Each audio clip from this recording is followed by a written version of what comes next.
My name is Jody Levy. I'm Senior Staff Nurse in Children's Outpatients at University College London Hospital.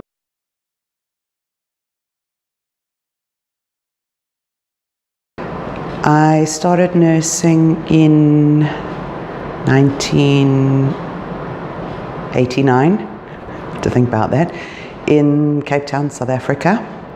Our training then was 4 years, general midwifery, psychiatry, community. I then went on to work at Red Cross Children's Hospital.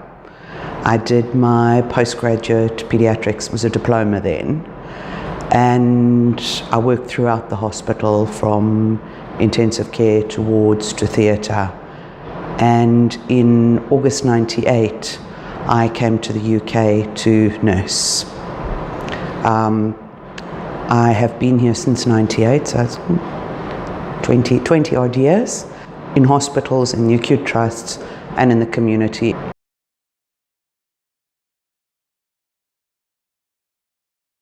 I've always had health issues, but I didn't have a diagnosis until being in the UK. In 2000, I injured my back while at work in the operating theatres, and I was on sick leave for a year and in a spinal brace for 18 months. Just prior to that, I had actually been diagnosed with what was then joint hypermobility syndrome, which is now Ehlers-Danlos syndrome type 3.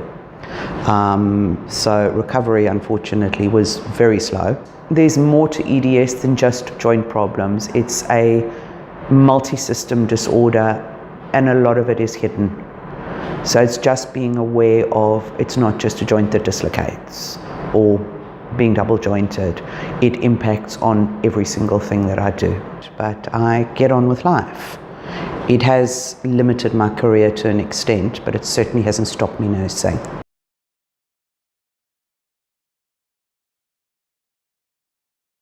It was little things along the way. When I came back from the year of sick leave and came back into employment, still in a spinal brace, I was put into radiology in a lead apron. It was just total lack of understanding. I think that lasted about a month, of which most of it was sick leave. I was then brought back into theatres as the theatre coordinator. So I had the 8 theatres and 5 outside areas. I did that until 2003, but I missed the clinical. And obviously with a back injury, I wasn't able to stand at the table in theatre, so I had to look at other options. I moved into working as a special needs school nurse. Unfortunately, I think for me the biggest issue was when I was injured in 2012. That was the beginning of the end of that sort of clinical career. I did come back to work on crutches in a clinical job. It was just this total lack of understanding of what my abilities were. And eventually it got to the stage that I didn't feel I was safe. My experience was not acknowledged or respected. It was just, you have to be here, you have to do the job. There are no options for adaptations. It is what it is. Do it or there's the door.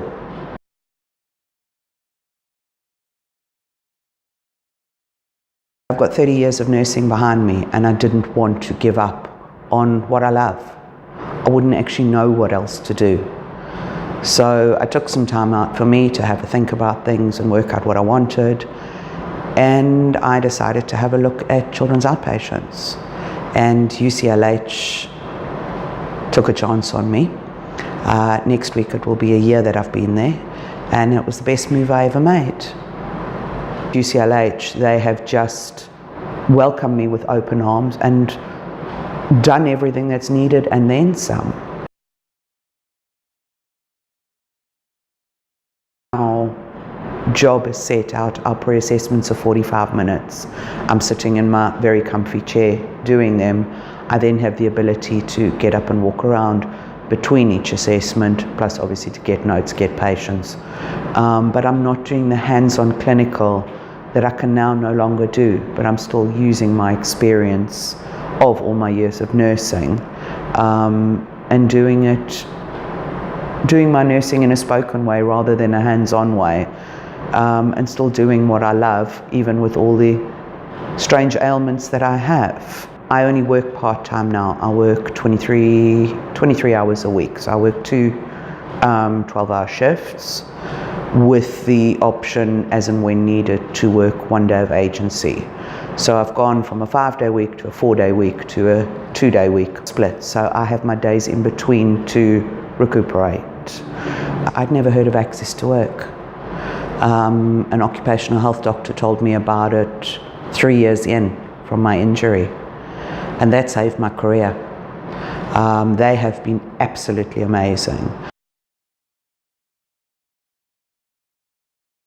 It's not necessarily NHS, it's anybody with a disability to either start working or to continue working with added support. It can be from transport to work to adaptations within the workplace. I think for me, the travel to and from work was a huge turning point for me. The other amazing thing they do is they send somebody into your workplace to do a work-based assessment. They are normally occupational therapists or physiotherapists who have a very good understanding of disability, and they will look at your workplace, look at what's needed, make suggestions, and put in suggestions for equipment that's needed. They do all the legwork on which companies to use. They put it all in a quote, which you then provide to your manager. Depending on whether you've been working for whoever you've been working for a long period of time or not, and the size of the company, of whether the trust or your company pays part of or they pay all of it. The first time around, the trust had to pay a portion of it. Now when I did it at UCLH, I did it within my first month. I think you have to do it within 8 weeks, and everything was paid for by Access to Work. The trust paid and was then reimbursed back. And they're happy to come in if there are any changes to your workplace, or you move departments, change work, anything like that. They are unbelievably supportive.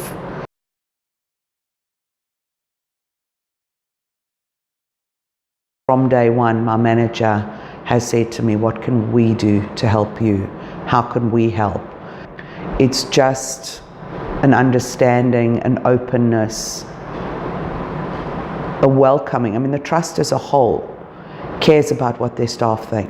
And I think that's what makes it as good as it is, because they care about their staff. I think from a management point of view, it's taking the time to get to know your staff member, listening to them. I know that I can say to my manager, I'm having a rough time, or I need some time out, I'm sore. In the year I've been there, I've had 1 day off sick. I always give of my best at work, but I do know that if I'm in trouble, I can talk to her. And I think that's a big thing for staff, to be able to have that open relationship with their manager, because if you don't ask for help or you don't tell them, the only person who's suffering is you.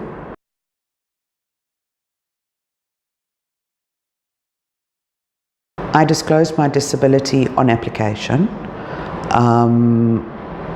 Not sure whether I was going to get an interview or not, but I sat down with my now manager and one of the matrons and now one of my colleagues, and I said, this is me, this is who I am, this is my disability, but this is what I'm capable of, this is my experience.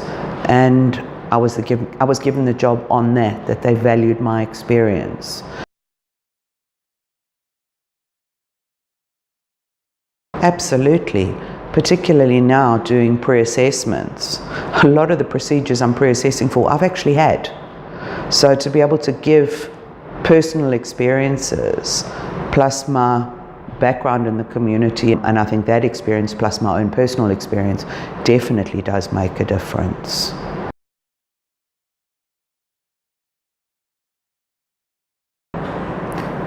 I don't think you can look at a person by looking at their disability. Look at them as a person, look at their experience, what can they bring to you? Yeah, they may have a disability, but there's things called adaptations, there's working around things. I have 30 years of nursing behind me, of which 26 of it is pediatrics. I think I've got something to give and something to share, and I still want to be able to do that. And I think employers need to look further than just the disability. It's what can people with a disability offer?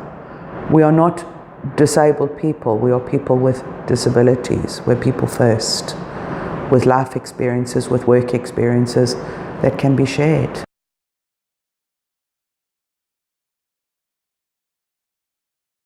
I did actually take up a disability discrimination case against my manager in a previous trust, and I had the most phenomenal RCN rep who had my back right through. With RCN reps having the understanding of disabilities, of looking at us as people, not as a disability. My rep was phenomenal. He saw me as a person and he supported me in everything I needed.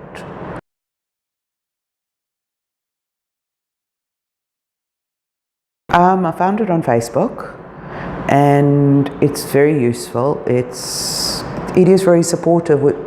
You're chatting to people you've never met, you probably will never meet in your life, but it's like-minded people, whatever their additional needs are, and it's being able to share experiences, both good and bad, of how to navigate the NHS.